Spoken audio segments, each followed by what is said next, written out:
I have now reached a period of my life when I can give dates. I left Baltimore and went to live with Master Thomas Auld at St. Michael's in March 1832. It was now more than 7 years since I lived with him in the family of my old master on Colonel Lloyd's plantation. We were, of course, now almost entire strangers to each other. He was to me a new master, and I to him a new slave. I was ignorant of his temper and disposition. He was equally so of mine. A very short time, however, brought us into full acquaintance with each other. I was made acquainted with his wife not less than with himself. They were well matched, being equally mean and cruel. I was now for the first time during a space of more than 7 years made to feel the painful gnawings of hunger, a something which I had not experienced before since I left Colonel Lloyd's plantation. It went hard enough with me then when I look back to no period at which I had enjoyed a sufficiency. It was tenfold harder after living in Master Hugh's family, where I had always had enough to eat, and of that which was good. I have said Master Thomas was a mean man. He was so. Not to give a slave enough to eat is regarded as the most aggravated development of meanness, even among slaveholders. The rule is, no matter how coarse the food, only let there be enough of it. This is the theory, and in part of Maryland from where I came, it is a general practice, though there are many exceptions. Master Thomas gave us enough of neither coarse nor fine food. There were 4 slaves of us in the kitchen, my sister Eliza, my aunt Priscilla, Henny, and myself.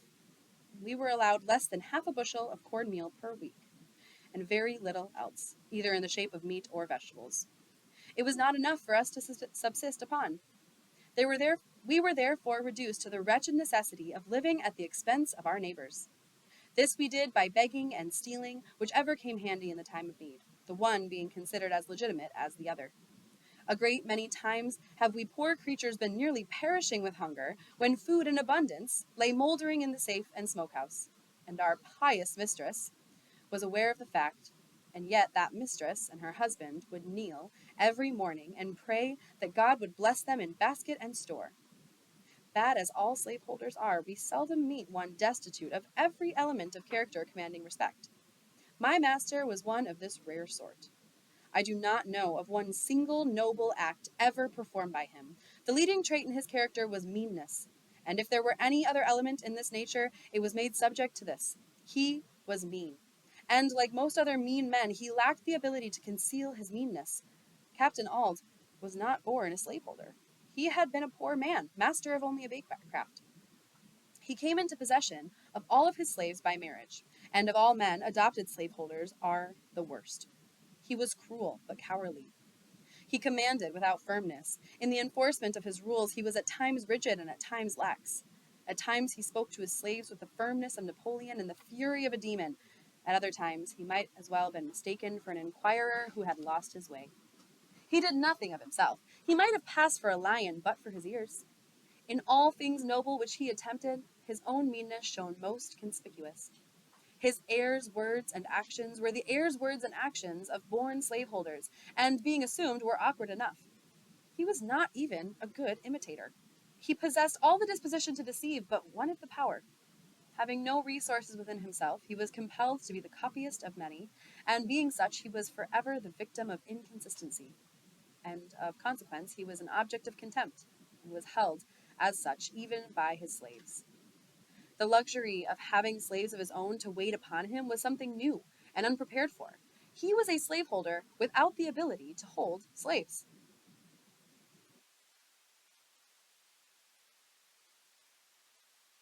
He found himself incapable of managing his slaves either by force, fear, or fraud. We seldom called him master. We generally called him Captain Auld, and were hardly disposed to title him at all. I doubt not that our conduct had much to do with making him appear awkward and, of consequence, fretful. Our want of reverence for him must have perplexed him greatly. He wished to have us call him master, but lacked the firmness necessary to command us to do so. His wife used to insist upon us calling him so, but to no purpose.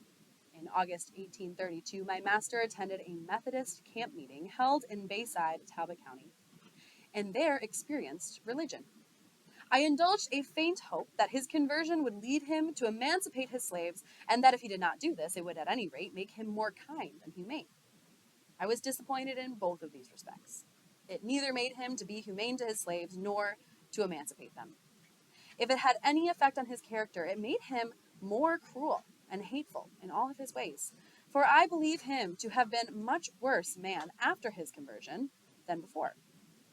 Prior to his conversion, he relied upon his own depravity to shield and sustain him in his savage barbarity. But after his conversion, he found religious sanction and support for his slaveholding cruelty.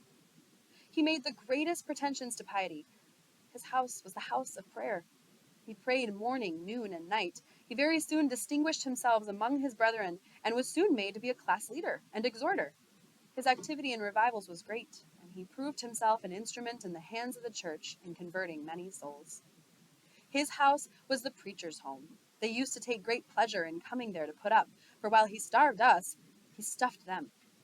We have had 3 or 4 preachers there at a time. The names of those who used to come most frequently while I lived there were Mr. Storks, Mr. Ewry, Mr. Humphrey, and Mr. Hickey. I have also seen Mr. George Cookman at our house. We slaves loved Mr. Cookman. We believed him to be a good man.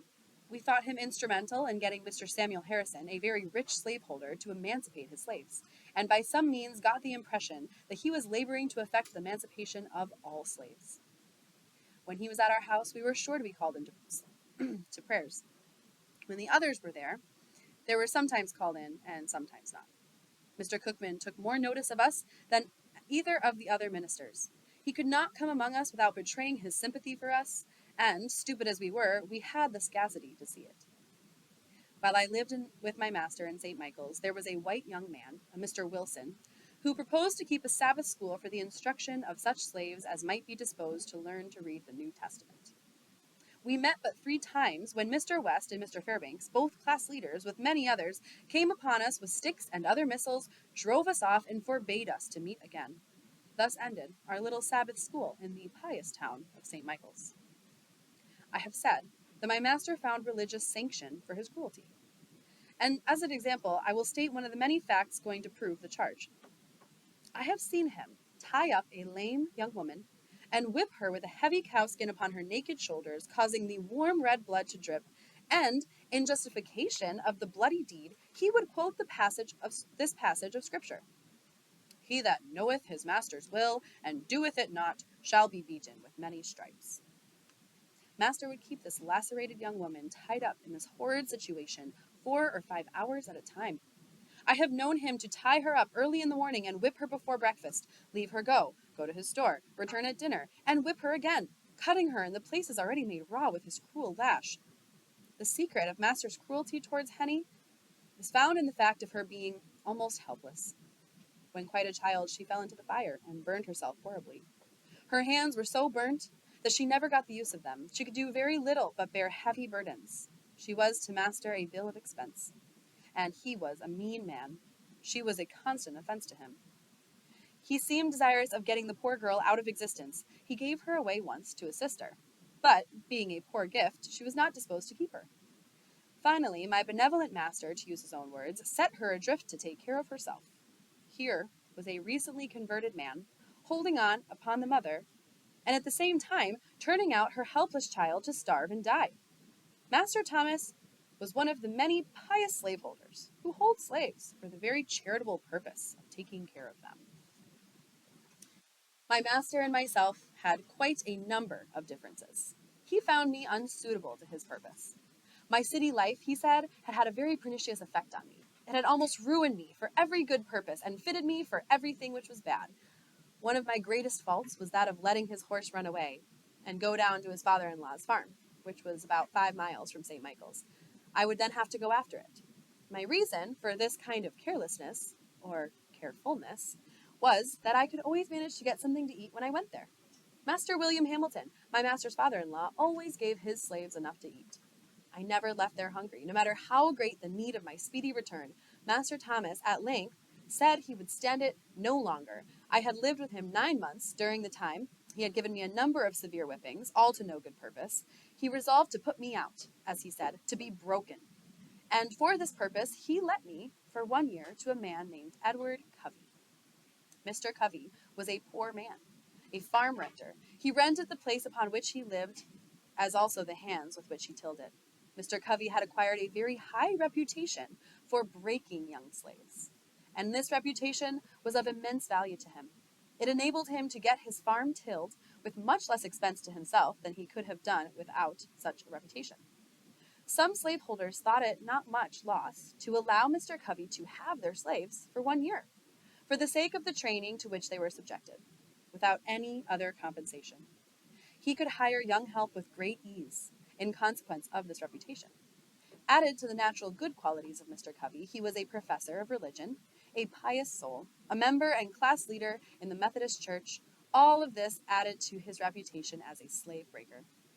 I was aware of all the facts, having been made acquainted with them by a young man who had lived there.